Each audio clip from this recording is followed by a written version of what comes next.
Fala minhas queridas, fala meus queridos, tudo bem com vocês? Eu sou o professor Marcos Dorençá e neste vídeo nós vamos falar sobre um autor gigantesco que tem ganhado proporções inimagináveis no mundo inteiro, um escritor africano que aqui no Brasil, não sendo diferente, tem trazido várias interpretações importantíssimas para a literatura mundial e é óbvio, vocês já devem estar sabendo que eu estou falando dele, Mia Couto!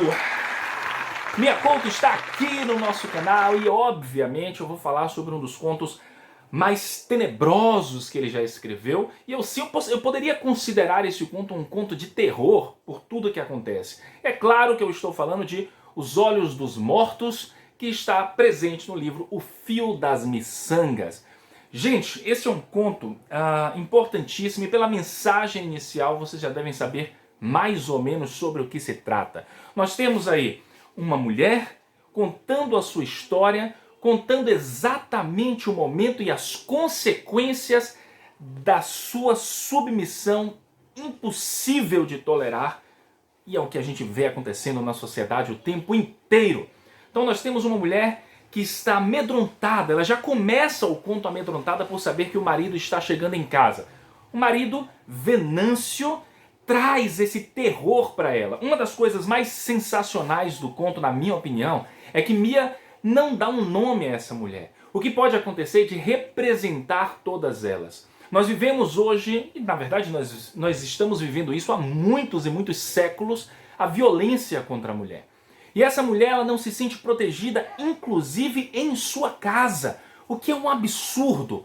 E aí ela se depara com uma situação aterrorizante. O seu marido está chegando e ela está pronta para saber que o mal está perto de lhe acolher.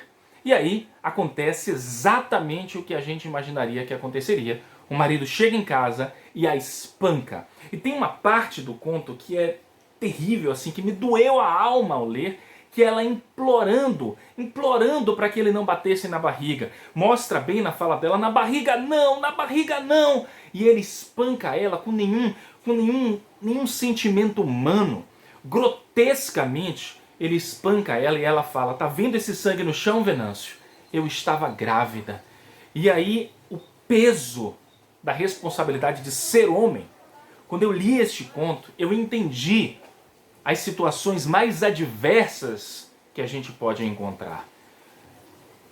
Eu passei por isso recentemente, eu andando na rua, saindo de um estacionamento para ir à farmácia, e uma mulher vinha ao meu encontro, e aí ela olhou para mim, eu percebi nos olhos dela o desespero de estar ali num lugar solitário, em plena pandemia, ou seja, não tinha quase ninguém na rua.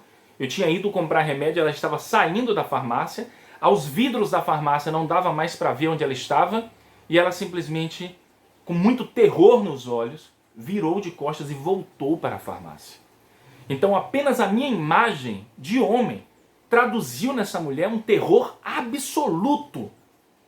E a gente tem que viver com essa podridão na nossa sociedade de jeito nenhum.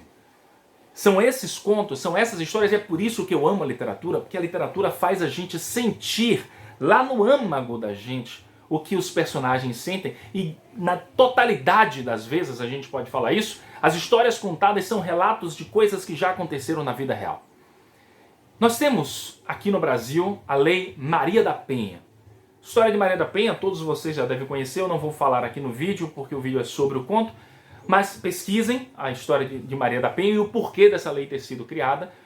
Mas a discussão maior do conto vai vir depois dessa parte que eu vou ler aqui agora para vocês. Ele diz o seguinte: Venâncio estava na violência como quem não sai do seu idioma.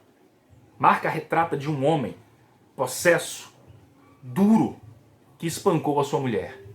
Eu estava no pranto como quem sustenta a sua própria raiz, ou seja, o sofrimento, a dor de todas as mulheres que já passaram por isso e que talvez, quem não passou ainda, talvez um dia passará.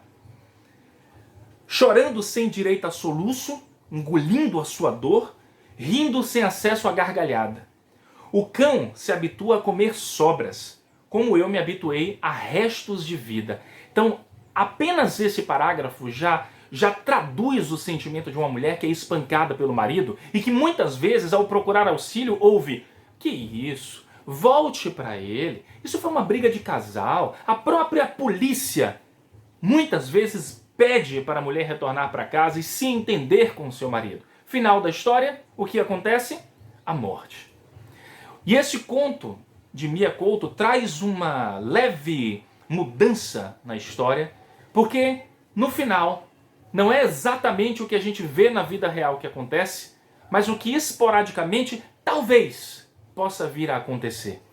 Então, se você se interessa por essa história, se você gosta de entender o sofrimento humano, leia este conto, vá até o final, porque eu lhe garanto que você vai sorrir e vai entender por que a mulher não deve ser pisoteada por nenhum homem. Se você, mulher, está assistindo a esse vídeo, como imagem de homem, eu posso te dizer, estamos juntos nessa luta. Estamos juntos para acabar com o feminicídio. Tenha certeza disso, que de todas as lutas feministas, essa, na minha opinião, é a mais importante de todas. Um grande abraço para todo mundo, a gente vai ficando por aqui, leiam um conto, aplausos para Mia Couto e tchau!